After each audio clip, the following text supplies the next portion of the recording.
What's going on, guys? My name is Eric from Player 6, and if you guys have been following the channel and following my series of Inside Let's Plays, you guys would know that I just recently finished the game.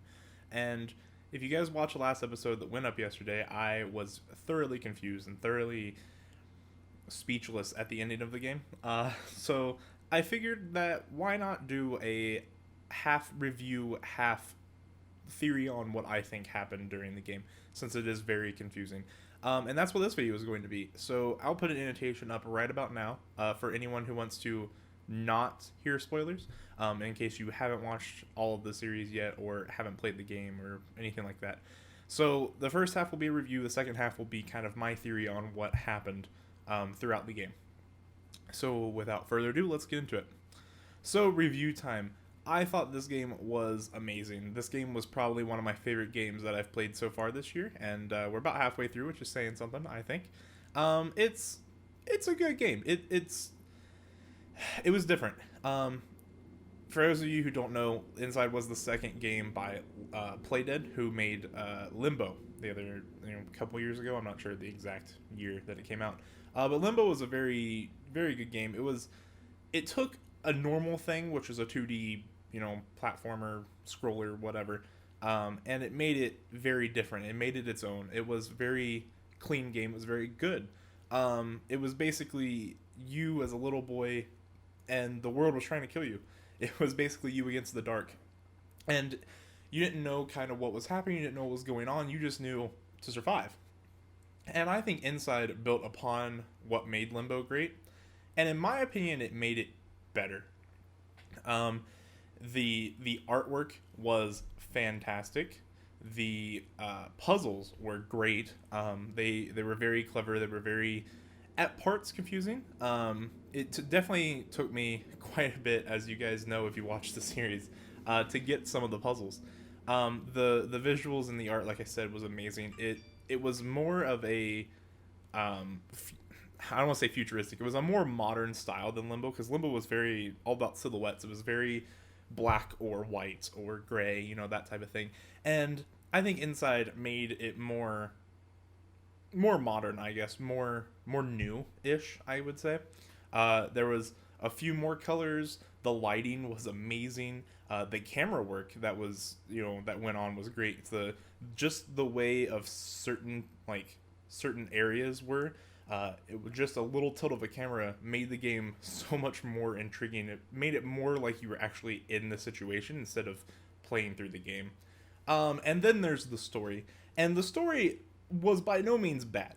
I don't want to come off like I hated the story. The story was the one thing that I kind of was like, how do I feel about this?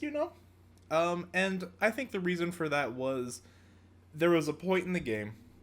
And I think it's shortly after I turned into, a different person. Spoiler free for now. You kind of forget about the beginning part of the game. At least I did, until it happens, at the ending. And we'll get more into that later on. But the story overall was great. There's no dialogue and no tutorial, and there's nothing that says press this button to do this thing. Although if you played Limbo, you kind of figured out what was going on. So to me, the story was the one part that it was great, but it wasn't perfect. It wasn't like, oh, okay, I totally loved this story. It was one of those things that's like, it left the player wondering. It left the player to decide what was happening and kind of think about what does this actually mean as you're going through the game, and especially at the ending. And I personally love that, but I know it's not everyone's cup of tea, So that would be the one thing that I kind of was like not as high on. I love the visuals, the puzzles, and the camera work and the lighting, all that stuff. And then the story was like just slightly below that. And I think that the next great thing that happened was the sound in the game, the music and the sounds that happen when you do something. So good. I think audio and sound is one of the things that gets overlooked a lot in gaming, and entertainment a lot. And I think that the sound in this game was fantastic. There were certain parts where once you finished the puzzle, it used the environment to make a sound and change the music which made you know, holy shit, I'm on the right direction, and it sounds amazing. And I thought that was really cool. So I think that it would be kind of a good idea, since this channel is called Player 6 and there are 6 players. If anytime I do a review, I want to rank the game out of 6 players. So with Inside, I think that it gets a solid 5.5 out of 6. And like I said, all the reasons that I said before, the lighting, the all of the visuals, the story, and everything else, the sound, is what makes this game what it is. It's great. And if I had to pick one or two possible things that kind of didn't make it perfect for me, the story wasn't. I don't want to say it was handed to me or it wasn't handed to me, because I love the fact that it made me think, that it gave me the opportunity to say this is what I think the game's about when I play it.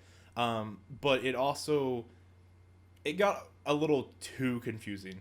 I think that it could have been slightly better at kind of giving you more of an explanation, but not the actual explanation that they probably thought, but a little bit more something. I don't know what it is. A little more something to make you be like, oh, okay, this is probably what this means.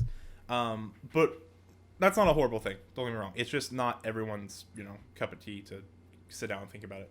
And the other thing that I think that probably could have benefited was it was a little too slow at certain points, and that could have been my fault. I don't know, with playing through the puzzles and stuff. But there was a couple of times where it was so slow that I almost thought about putting the game down. Not like permanently, but kind of being like, oh, okay, it's slow and I can't figure it out, so why try right now? Because I wasn't feeling it. But those are probably the only two things that I actually, didn't care for. So now we're going to get into the kind of what just happened, or my theory behind the end. So if you guys don't want spoilers, I suggest you stop watching now and go back and watch the series, and then come back for this if you guys want to, or if you guys need to know kind of what I think is going on. So, that ending. The the ending of this game, at first, if you guys watched the last episode, I was very upset.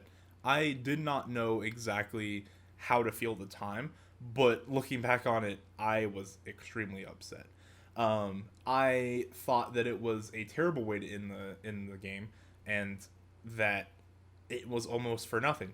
It didn't feel like I accomplished anything until I thought about it, and I only spent like, I don't know, it's been 30 minutes ish since I finished the game, and since I put the controller down and was like, what the fuck just happened? But it's been about 30 minutes, and I didn't want to go online. I didn't want to read anything, because I know that this game is supposed to be what you make it of, or what you make of it, and kind of what you think the ending is and all that. And here's what I think. I think that the blob, or we'll call it the brain, and it's the part where I get sucked into it and then I start controlling the monster, right? I think that brain, that blob of people, whatever you want to call it, I'm going to call it the brain for now. I think that brain was controlling everything. It was controlling the underwater ghost child, all the other zombie people, the people that I could control if I put on the helmet and then didn't have to at the end. I think that it was kind of in control of everything, and that it did not like that, and that it just wanted to get out, that it was so advanced, it was so able to control everything, that it knew that it didn't want to be trapped in that situation that it was in the chamber and stuff like that, and people watching it all the time. It just kind of wanted to be free. And I don't know if that's right, but that's what I think. But I think that the big twist, other than that, is the fact that I think that it was actually controlling me, or little buddy, the character that you're playing as. There were a certain couple parts, specifically when I got drowned by that ghost child in the water, and then it probed me in the stomach, and then I could breathe underwater and all that stuff, where I was kind of confused. I was like, I had died every time that thing kept catching me and kept killing me and stuff, and now I just can't. Now it saved me. I was so confused, and I think that the brain was even controlling that. It was controlling that child, that thing. And then once it had got me to, get past the part that I couldn't get past anymore, it knew that I was okay. It knew that I was able to get to it. And then once I pulled off what looked to me like the mind control helmets from the brain, I got sucked into it. And then it was basically just a destruction sequence up until then, up until the end. And then it was just done. I don't know if that thing died when it fell down the hill. I don't know if it's alive, but it escaped, and it finished. It finished what it was trying to finish. Now I don't know exactly what any of the other deep theory is behind it, and I don't know exactly anything else deeper than that. I can't really think of what that brain is doing, if it is alive, like why did it want to be out. I just think that it just wanted to be out, and I think that it just wanted to be out, and that it wanted freedom. Maybe that's the deep part, is that it needs freedom. You shouldn't control random experiments that you create in the world. But I don't know. Let me know what you guys think in the comments about what you think the end of the game was about, or what the blob or the brain wanted from the end of it. So yeah, I don't know if there was actually a deeper meaning other than it just wanted to be free. It could have just been that it just wanted the sun on its face or body or whatever. I don't know if that thing had a face, to be honest. It could have just been that it wanted to go next to the river or roll down a hill because it's heavy and is probably kind of fun if it didn't die. I don't really know. I think personally, what I'm going to leave it as is that it just wanted to be free, and it saw me for some reason as the thing to make it free, and I did that. That's my theory behind it. Let me know what you guys think down in the comments, if you guys think I'm right or if you guys think something different. Maybe I missed something. Yeah, be sure to let me know. And then also let me know if you guys have any other games that you guys want me to play. I don't know if the Let's Play is kind of your guys' thing. If it is, let me know a game that you guys would like to see. If it's not, let me know that it's not, so I don't keep doing things you guys don't like. That would be awesome and better for both of us. Yeah. Guys, this has been my review slash theory on what happened during the game Inside, and I hope you guys enjoyed. Be sure to like, comment, and subscribe if you haven't already. That would be really appreciated. And yeah, we will see you guys next time.